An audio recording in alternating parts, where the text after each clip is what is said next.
Do you live your life on absolute terms or relative terms? Absolute meaning you only compare yourself with yourself. Relative meaning you compare yourself with others. We all know comparing ourselves with others never leads to anything good, but we still do it anyway. I asked some of you, how do you think comparing ourselves with others affects us? And in general, the answers revolved around it makes us feel miserable. So we can agree that comparison is not good. But have you ever wondered how this constant state of comparison can affect your decisions? It was in late September that I realized decision making is not my strong suit. And just like any person in the 21st century, when faced with a problem, what do? You Google. Best way to make decisions. Results. Videos like 10 ways to improve decision making skills. No use at all. I decided to go start talking to people and see how they made decisions. Some answers were quite bizarre, like, when I go to sleep, I want to feel at peace. I don't want to be disturbed. Okay, that's helpful. Not disheartened by these setbacks, I still decided to find a way. And finally, I stumbled upon this book, Predictably Irrational by Dan O'Reilly. The book talks about the hidden forces that shape our decisions. Very desperate to improve my decision making skills, I decided to read this book. There were many chapters in this book that caught my attention. But the one chapter that changed things a lot for me was Chapter 1, The Truth About Relativity. Why everything is relative, even when it shouldn't be. The book starts off where the author is supposed to make a decision about an internet subscription he wants to take for The Economist magazine. There were three options in front of him. The internet subscription for $59, the print subscription for $125, and lastly, the print and internet subscription for $125. I know what you might be thinking. Why is option 2 and 3 priced the same but offering two different things altogether? Not even two different things.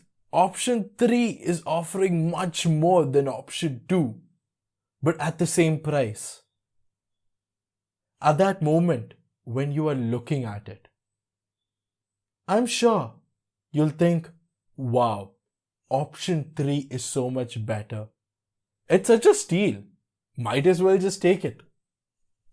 Most of you might not even consider option 1 at that point. The author, being a university professor, wanted to test this out with his students. He passes them a sheet of paper with the three same options and asks them which one would they choose. After they all had submitted the sheet, he again gave them another sheet of paper and asked them which one would they choose. The only thing that was different in this sheet of paper was that the middle option was removed, meaning the only two options that the students see are option 1, internet for $59 and print and internet for $125.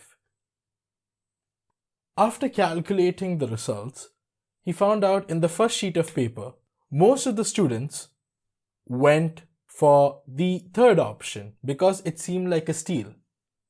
But in the second sheet of paper, most of the students went for the first option because the second option at that point did not seem worth it.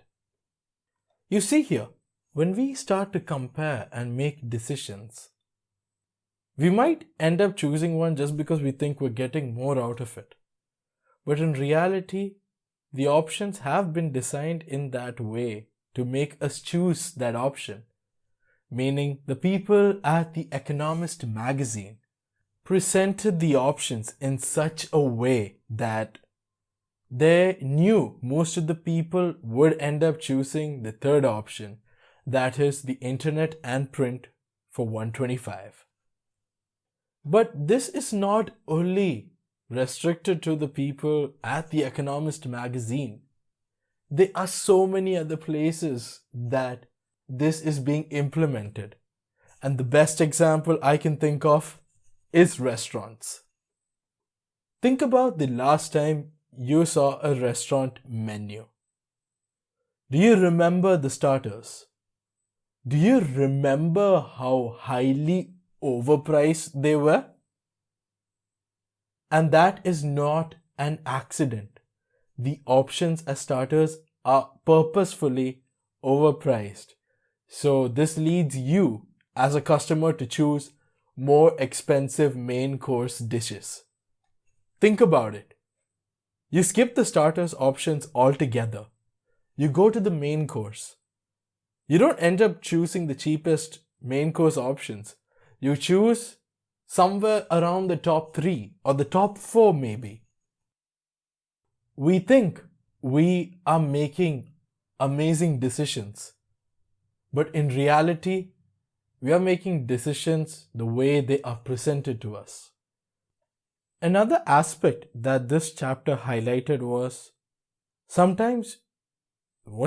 most of the times, we don't know what we want unless we see it in context. Think about the last time you bought a mobile phone or even a laptop. Think about why you bought that. Did you buy it because of all the features and everything? Or did you really just buy it because you saw other people having it and you wanted something like that? And just a personal opinion of mine. Most of us don't really know what we want to do in life.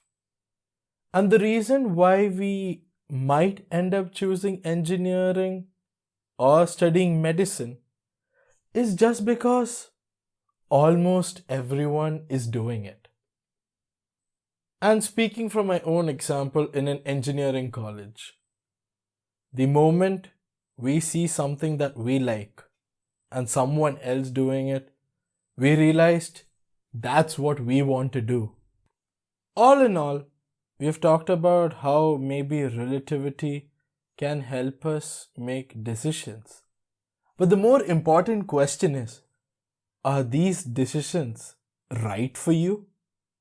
How the chapter concluded was, when we start making decisions relatively, relativity becomes a part of us. And when it becomes a part of us, it breeds jealousy and envy. And this makes us downright miserable. I'm not going to give you any advice now. I'm just going to share something that worked for me. And hopefully, you can figure out your own way for this.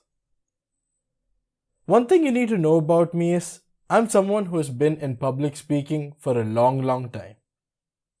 Every time I used to go up on stage, at the end of the day when I look back, I used to compare how I used to do with other people. Now, I know I'm not the best person out there, but it still used to make me feel miserable that I was not doing as well as the others. I felt really bad. Why am I not improving? Why can't I be as good as this person? I almost quit it altogether. I cried and called my mom telling her this. And she just sent me a video of one of my first speeches. I watch it and I realized the way I used to do public speaking when I started and the way I do it now, there's been a huge improvement for me. But I was not able to see it just because I used to compare myself with others. For a person who was too scared to go onto stage, to a person who had the courage to go onto stage, to a person who finally made the stage his home. The past 9 years have been an amazing journey, and there has only been growth. Ever since that day, every time I went up on stage, I never used to think, how did I do against this person? I used to think, how have I improved from the last time I was on stage? I know I still have a lot of area for improvement, but I know what I was last week, I'm much better right now.